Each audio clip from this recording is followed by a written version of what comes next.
શિવરાત્રિની પવિત્ર દિવસે કુલડીવાસ યુવક મંડળ દ્વારા હરદેવજી ભગવાન મંદિર શિખર પરની ધજાની શોભાયાત્રા નીકળી। શોભાયાત્રામાં ગુજરાત પ્રદેશ ભાજપના પૂર્વ મહામંત્રી સહિત વિસ્તારના પૂર્વ નગર સેવિકા સાથે ભક્તો જોડાયા। દર વર્ષની જેમ ચાલુ વર્ષે પણ શિવરાત્રિના પાવન દિવસે શ્રી પ્રજ્ઞનાભ મંદિર પરિસરની વાડીમાં આવેલા અને શિવજીના અવતાર ગણાતા શ્રી હરદેવજી ભગવાન મંદિર શિખર પર શહેરના કુલડીવાસ યુવક મંડળ દ્વારા ધજા ચડાવવામાં આવી હતી। આ પવિત્ર પ્રસંગે પાટણ કુલડીવાસ યુવક મંડળના સેવાભાવી યુવકો સાથે ગુજરાત પ્રદેશ ભાજપના પૂર્વ મહામંત્રી કેસી પટેલ, પૂર્વ નગર સેવક પાટણ નગરપાલિકાના ચેતનાબેન પ્રજાપતિ સહિતના આગેવાનોની ઉપસ્થિતિમાં શ્રી હરદેવજી ભગવાનના મંદિર શિખરની ધજાની શોભાયાત્રા સંગીતના સુમધુર સુરો વચ્ચે પ્રસ્થાન પામી શ્રી પ્રજ્ઞનાભ વાડી પરિસરમાં આવેલા શ્રી હરદેવજી ભગવાનના મંદિરને સંપન્ન બની હતી, જ્યાં શોભાયાત્રાનું ભવ્ય સામયું કરી મંદિર શિખર પર ભૂદેવોના મંત્રોચ્ચાર વચ્ચે ધજા ચડાવવામાં આવી હતી। ત્યારબાદ ભગવાનની આરતી ઉતારી સૌ ભક્તોએ ફરાળી પ્રસાદ ગ્રહણ કરી ભગવાનના આશીર્વાદ પ્રાપ્ત કરી ધન્યતા અનુભવી હતી।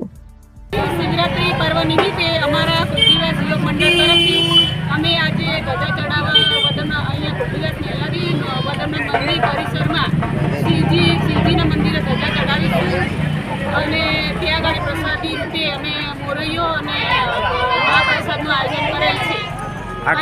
એમાં અમારા કુલડીવાસ તમામ ભાઈઓ બહેનોએ ખૂબ જ ઉત્સાહભેર આનંદ લીધો છે। આ કેટલા વર્ષથી આયોજન કરવાનું? હા, અમે 2 વર્ષથી આયોજન કરેલ છે। તમારું નામ? પ્રજાપતિ ચેતનાબેન કમલેશભાઈ પ્રજાપતિ। રેડી સાહેબ, આજે સમગ્ર દેશની અંદર મહાદેવજીનો ઉત્સવ એટલે મહાશિવરાત્રિ ભગવાન શંકરને યાદ કરીને આજે પાટણ ખાતે પણ અનેક ધાર્મિક પ્રસંગો યોજાઈ રહ્યા છે।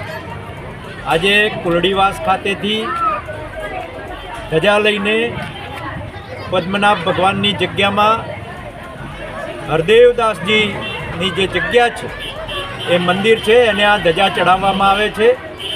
અહીંના સૌ સ્થાનિક યુવક મંડળના સભ્યો, પૂર્વ કોર્પોરેટર ચેતનાબેન, સૌ યુવાન મિત્રો આજે અહીંથી પદયાત્રા લઈને આ ધજા લઈને આ હરદેવજી મહારાજની જગ્યામાં હરદેવજી મહાદેવને આ ધજા ચડાવશે અને એમાં સહભાગી થવાનો જે લાભ મળ્યો છે એનાથી ધન્યતા અનુભવીએ છીએ।